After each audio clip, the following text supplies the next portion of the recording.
Hello, my name is Amaka from Mind of Makus.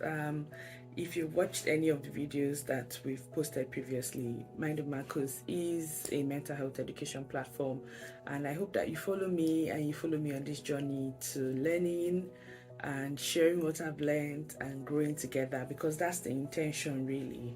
I found that there was a scarcity of information for young people like me, and I decided to share my learning journey and learn my lessons along the way.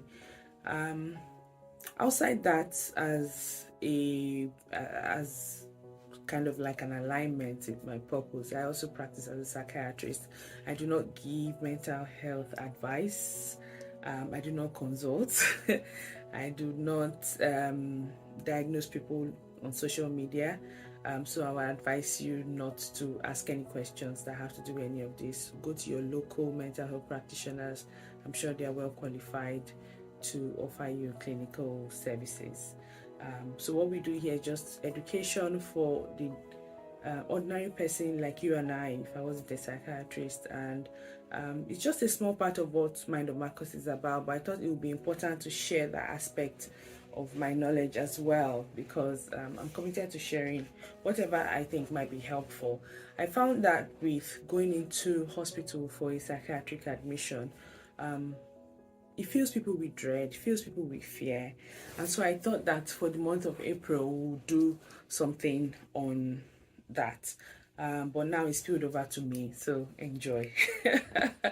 Yeah, so if you've ever had a relative or a loved one who has been unwell mentally, either as a result of something that's happened in their life or something that you don't even know, it just happened, they just become unwell, or they've had a baby, or they've been through a really tough time, or they just suddenly kind of had a change of circumstances, a loss. Some people react quite heavily to a change of life or a life-changing event. This can be loss of a human, loss of a business, loss of a pet. This can be loss of a job. So many losses in life. It's part of human life, isn't it? So it fills people with dread, when you have somebody that is unwell, and even more so when you realize that the person has to go into hospital. So I thought I would just bust some myths about what it is like to be admitted in a psychiatric hospital. Some of the common ones that you will hear is that, you go in and you'll be treated like a mad person, you'll be beaten up, you'll be tied up, you put in a straitjacket. Nobody does anything like that. As much as possible, if somebody is being aggressive or is going to harm themselves or harm other people, they will be stopped verbally. And if verbal discouragement doesn't help, then they might be held for a few minutes. Nobody ties anybody up in a psychiatric hospital. In some places, they do have places that they call seclusion suites, where they put people who can be quite aggressive until they settle down, but they're not tied up. They usually have like a very good area of space to themselves, away from other patients, so that they don't hurt themselves or hurt other patients. It's a safety measure. So that's a myth. It doesn't happen. Nobody puts anybody in a straitjacket. I think that was in the 1920s or something like that. Yeah. So if you do have to go into hospital, it's a strange place, no doubt. You're going to be surrounded by strangers, no doubt. And these strangers will be staff, these strangers will be patients, these strangers may be even other patients' relatives that come to visit. I'll urge you to look at it as a time away to get your mental health on track, to get your treatment figured out, and to get back to your life, or even to a better quality of life. Because the reason why you're being admitted is because things are not going the way that they should. So look at it as time away from your responsibilities, time away from the things you would normally be doing, and maybe even take the approach of making goals on what you want to achieve in that time, and the staff in the hospital are there to help you with this. This is usually part of your treatment. You will meet all sorts of staff. their doctors, their nurses, their healthcare assistants, support workers, their cleaning staff, catering staff. Everybody is there to help you.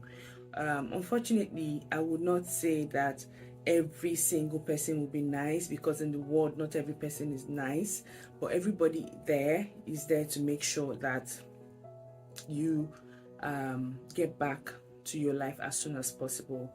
The question about how long it would take is quite individualized, because people go into hospital for different reasons. I would advise that you ask the person who is talking to you about admission about how long it will take. Most admissions will take anywhere from 6 weeks to 8 weeks. Some people will be in hospital for 2 weeks and that's all they need to be in hospital for, and they're home. And some people will be in hospital for much longer than 8 weeks. It will depend on why you go in, what happened during the period you were in, and what the goals are that you need to achieve for you to get back to your loved ones at home. And if you're watching this and you're somebody who is wondering about somebody that you love who is unwell, and you're wondering where you get more information about these kind of things, a good place to start would be to go online, check the particular hospital where your loved one is being admitted to. You can send them an email, ask all your questions. You can give them a call, ask all your questions. You can find out who the responsible clinician is for your loved one, and you can ask them questions. Now, there's a limit to what they can tell you, especially if you're not the next of kin, or if you're not somebody who that person has nominated to share information with. So maybe this is something that you need to discuss with your loved one before they go into hospital. Who do you want information to be shared with? If they're happy to have that discussion with you, to disclose a name to you, fine. If not, they will tell the staff in the hospital, and usually the staff will have a name of somebody who they can contact or somebody who they can share information with. Some people prefer not to share information with anybody, and that's okay. That's very accepted in hospitals. Unfortunately, relatives sometimes and loved ones don't understand why when they call hospital staff don't give them information. It could be because the person you love just wants to be on their own for a bit.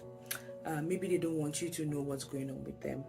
That happens, and you may not believe it, but it happens. And it is the staff's duty to prioritize the mental health of their patient.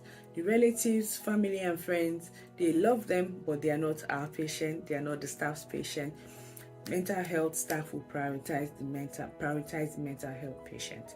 So do bear with them if it's sounding like they don't want to give you information. Have a discussion with your loved one and see what's going on.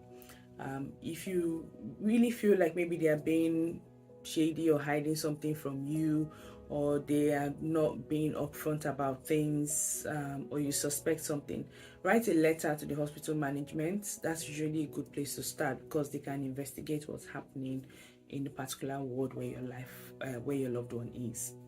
Yeah. Now, thinking about things that you can take into hospital, assuming you're going to pack a box or anything like that, I would advise don't take anything too big. Take things that you can easily wash, they dry, you wear them again. Take comfortable things. If you have a favorite bathrobe, take one. If you like a certain kind of bed sheet that you like, take it. That makes you comfortable. Look at it like you're going to be living there for some time, and you want to be comfortable. So take your comfy slippers, your pajamas, a few clothes that you can wear when you go on outings, because you'll get to the point when you're feeling much better that you like to go out, and staff usually encourage you to go out shopping. Sometimes patients go on trips, day trips out to the shopping centers, or go to the museum, or go for theater, cinema, those kind of stuff. So take something you can wear to go out. Don't take anything too expensive. And this is what will I say, this extends to items of clothing. So items of clothing that are very expensive, please do not take. Jewelry that is very expensive, please do not take. I would even advise do not take any jewelry into a hospital admission, because you're not really in your best self. You may not be able to keep it safe, and if something goes missing in a hospital, you have to take responsibility for that, because it is actually something that is not encouraged. So Yeah, don't take any expensive equipment. Yeah, of course, take your phone, but if you have any other thing that is super expensive and it's quite precious to you, leave it at home for when you go home. Things that you can take will be things such as books, things such as your music device, things such as if you have like a teddy bear that makes you comfortable, or a kind of comfort item makes you comfortable, you can take that. Can take things like coloring pencils, coloring books, things that keep you occupied in a positive way. If you're somebody that is keen on exercising, some hospitals have gyms that you can use that are accessible. If you don't have access to a gym, they usually have an activity coordinator that can arrange things like yoga, things like exercise sessions, Pilates, those kind of things. Just ask, yeah. Some other things that you may want to take in are, if you're somebody that knits, if you're somebody that writes, if you're somebody that take the things that make you feel calm, that are true to who you are. Now, you're probably going in because you're unwell, so you don't really kind of engage with those things. But if you're packing your stuff, think about the things you used to do before that you like, because that's the goal, to get back to the things you used to do before when your life was quite in normal rhythm. So pack the things that are familiar to you that you used to do before. You may not be in the mood right now to do them, but hopefully you will. Yeah. Another thing is, when you go into hospital, keep an open mind about your treatment. It takes some time. Some treatments work for some people, some treatment don't work for some people. Some treatment take longer in some people, and you'll be in a place where everybody else who is there is unwell. People start to compare treatment, compare progress, compare relationship with staff. I would advise you not to get into all that. If you have any issues, talk to your responsible clinician, talk to your nurses, your doctors, your support workers. That is why they are there. Exchanging notes about treatment with other patients is not encouraged, just because if you ask a staff about another patient's treatment, they will not be able to say much about it because they are not allowed to disclose that information. So it is important for you to recognize that the goal of being in hospital is not to make friendships. The goal of being in hospital is to get well. If you get caught up in making friendships, sometimes those friendships can compromise your treatment.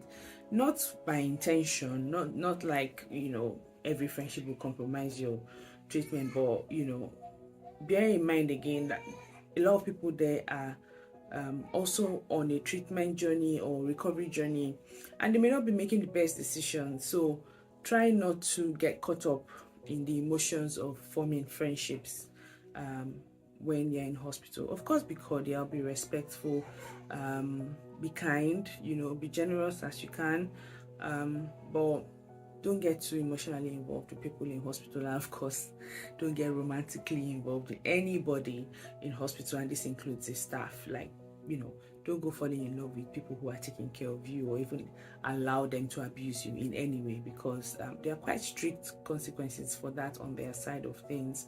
And even for yourself, if you get involved with somebody who is taking care of you, your care can seriously be compromised.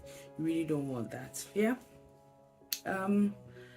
What else? Yeah, so your medication, questions that you should ask about your treatment in general. You want to know the goals for your treatment. You want to know how long it will work. You want to know if there's side effects. You want to know how long you'll be on those treatments for. You want to know, how will I know if I'm getting better, if I'm getting worse, what's going to happen, is there a second option? You want to have a good open conversation with the people who are taking care of you.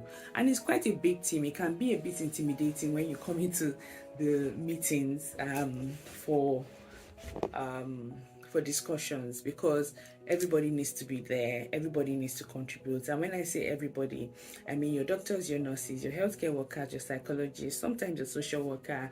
And it can seem like, oh my god, there's so many people here, but I can assure you that it's usually a very friendly environment. It's usually quite comfortable for you to discuss your concerns, and you're allowed to invite a relative or somebody you trust, a friend, partner, so it can be there with you. If you have problems with communication, as most of us do, with strangers or people that we're not sure of, or when we're unwell, you can prepare for those meetings. They probably happen once in a week. They are called the ward round, or in some places they are called the multidisciplinary team meetings. You can prepare for them. You can write down some questions during the week. You can make notes of things that you observe that you want to change, and pass the notes to them when they ask you questions. You have all your questions ready. That is actually what I encourage for everyone. Prepare for your meetings with your clinicians, because you will forget. There are just so many people staring at you, everybody smiling at you. It can be a bit overwhelming. But if you have it already written down, give it to them. They read it out. If they need clarification, you give them clarification. Yeah.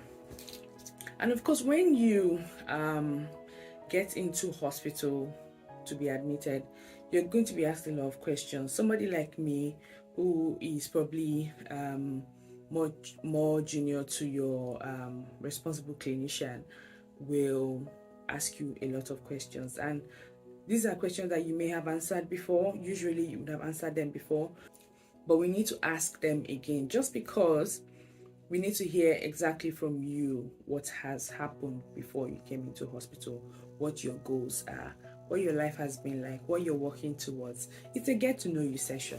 You don't have to answer all the questions, like I just discussed in my previous video on a psychiatric outpatient clinic consultation. We'll ask you questions about the past, about the present, about the future. You answer what you want. We're basically trying to get to know you. And after those questions are asked, sometimes you get a tour around the hospital to show you where things are so that you don't get lost. And then you're taken to your room. You settle down in your room. Meal times, you have fixed meal times. There are usually snacks throughout the day that you can have, drinks throughout the day that you can have. If you have any dietary requirements, they will let you know. You can let the staff know, usually the nurses or the support workers, and they will make sure that the catering department or the kitchen knows about your dietary requirements. Another thing that people often wonder about is visiting. People can visit you. If you are in a situation where you're very unwell, it may not be a good idea for people to visit you, because you can put them at harm's way, they can put you at harm's way.